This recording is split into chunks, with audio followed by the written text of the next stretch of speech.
Hey, welcome back. I feel like this week's going better than last week. I don't know. Just a feeling.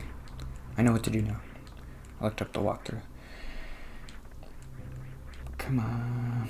Okay, did I want to finish talking about the Psalms? Ugh, sorry. But... Okay, oh, I have to do it here too. And then I do... Okay, I always have trouble with this. Just, and then jump, like this? No.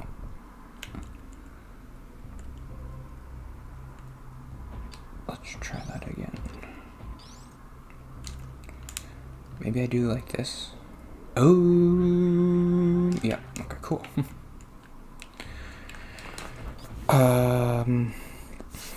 I finished talking about Job yesterday, so the next book is Psalms. I like Psalms. Why do I like Psalms? Psalms is like the first book that I heard. There are a bunch of Psalms where the writers they say helping the sick and helping the needy is a good thing. It's the first time in the Bible I've heard that, and you'd think they would have gotten around to it by now, because I've been through like half the Old Testament already.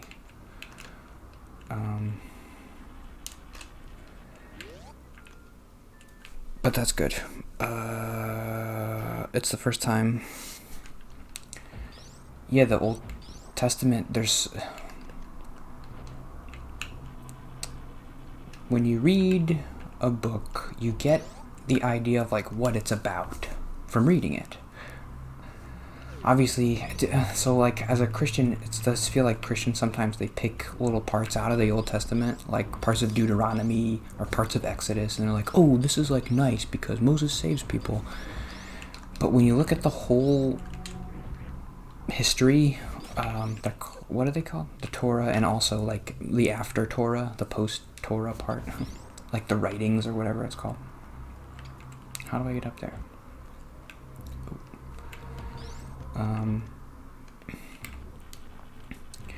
The impression that I get is if you're reading the Old Testament up to the wisdom books and you're trying to get an idea of what this is God's book. This is a book about him and his people.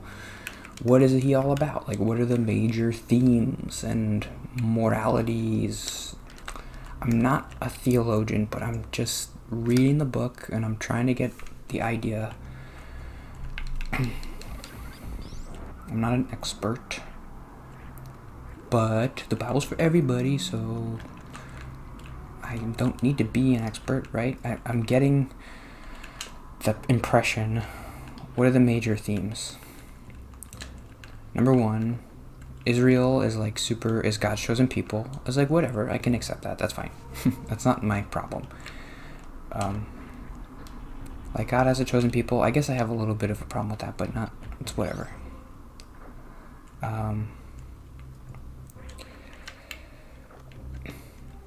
The most important thing is like the lineage of kings and getting married and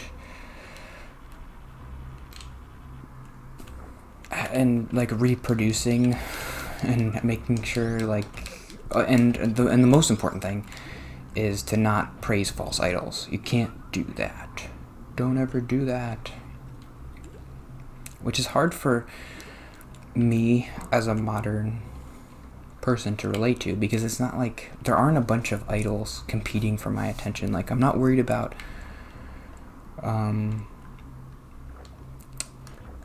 I think one of the idols was called Beelzebub, maybe. Like, I'm not gonna be like worshiping Beelzebub.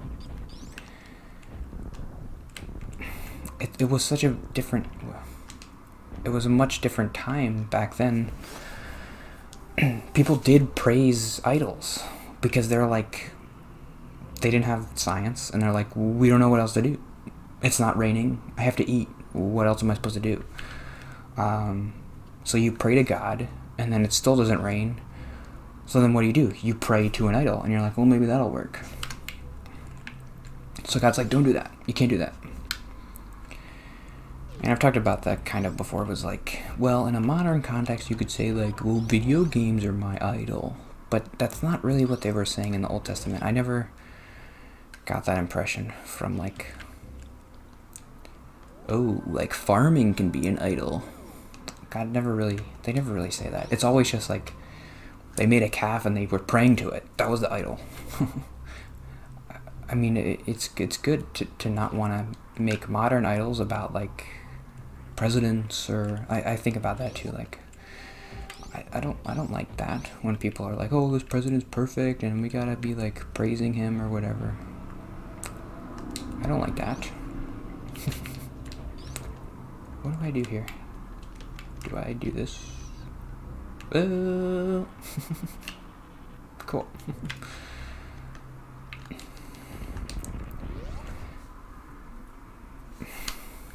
What's this? Oh, whatever. But Psalms. I like that they talk about helping the sick and the needy. That's good. It's the first time they talked about it. So, when I read the Old Testament, maybe I'll just skip over all that other stuff because it doesn't really resonate with me. Is that okay? Like, if I told that to another Christian, would they be like, no, you gotta like everything and it's all good all the time?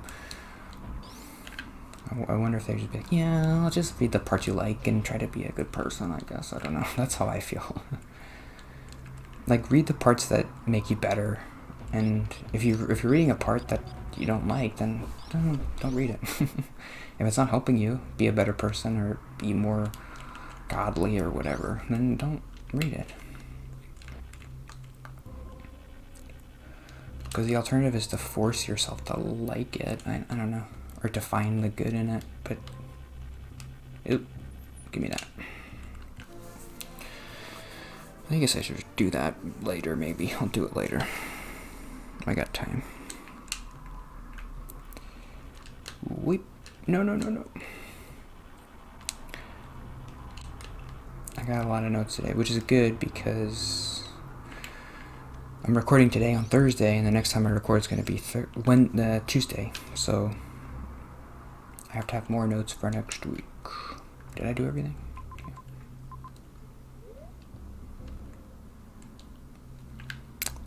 I already killed 2 bosses. We're making progress.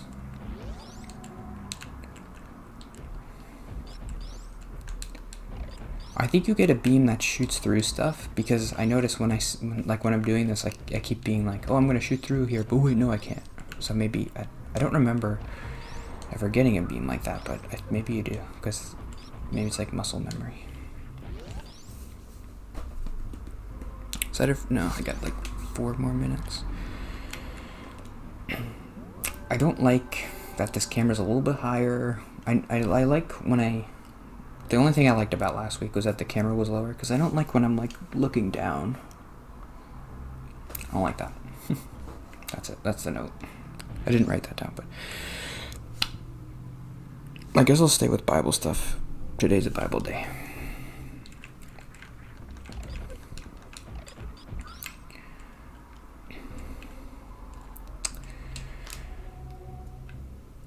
Ooh, can I go over there?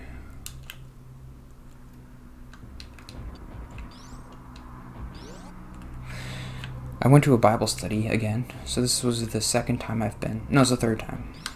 It's every 2 weeks.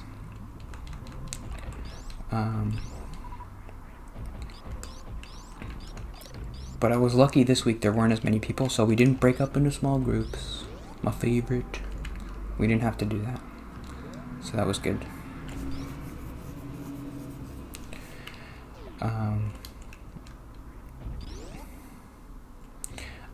I wanted to talk about how I felt when I was there, when they were talking. Like, I didn't want to talk. I never wanted to talk. I felt like if I had any, I didn't feel like I had anything to add or to say. I feel like I was thinking like I'm kind of underdeveloped as a Christian, and like all these people are saying all these things about Christianity that like they've thought about it so much more than me, I guess. That I don't know what to say. I guess I could ask questions, but I don't really have any. I didn't really have any questions.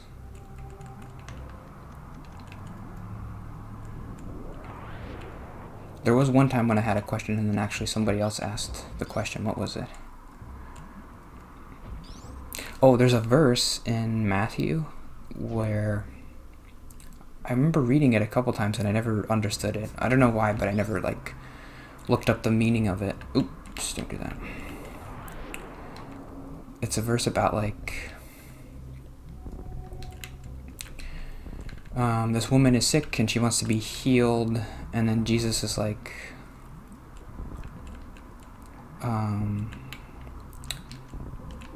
we don't feed the dogs the breadcrumbs, like the scraps of the breadcrumbs or something.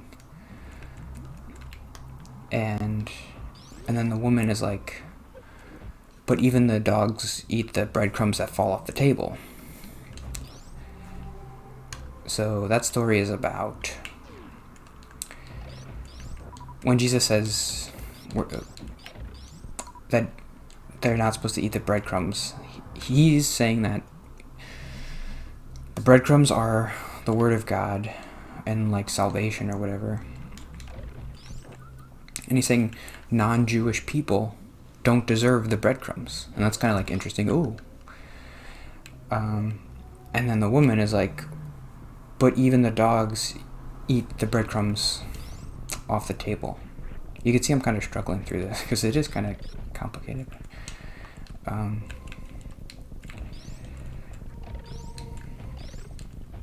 guess I just leave now.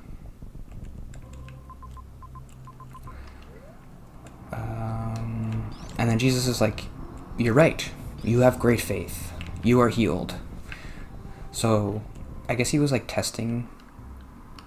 So I never understood that story. I've read it a couple times and I never really understood what is he talking about, dogs and breadcrumbs.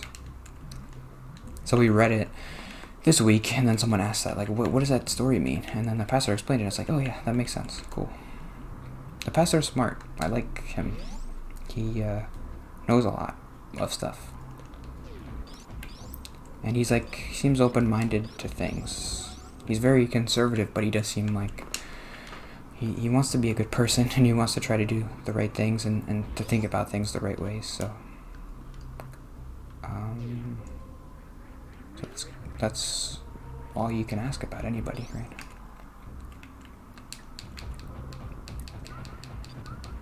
He doesn't seem stupid or ignorant. He doesn't want to learn or get smarter. Or he does. He says the thing which you should say, which is I don't have all the answers. I don't know. I'm the pastor and I'm here to help and try to preach, but I'm not God and I'm a person. So pastors really have to be really extra special careful because they're kind of speaking on behalf of God. It says that in the New Testament a lot. When Jesus yells at the Pharisees, he's like, you guys, you got to be better because if you say the wrong thing, you'll lead people away from me. So pastors, that's an extra kind of stress. That's why I would never want to be a pastor. It sounds very stressful. I don't want Jesus to yell at me.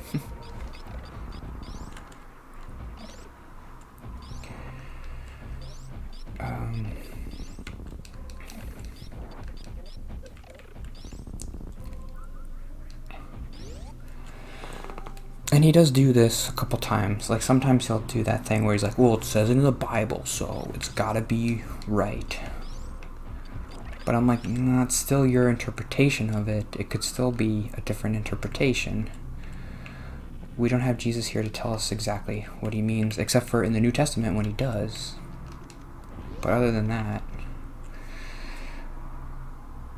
it is just your kind of interpretation, and you could be wrong, or you might be right because you're a pastor and so, but still, I don't like when pastors do that. When it says in the Bible, so everybody has to follow this rule. I had a note about that I never talked about. Maybe I'll do it tomorrow because I think it's the end of the day. Yep. Okay. See you tomorrow. Bye.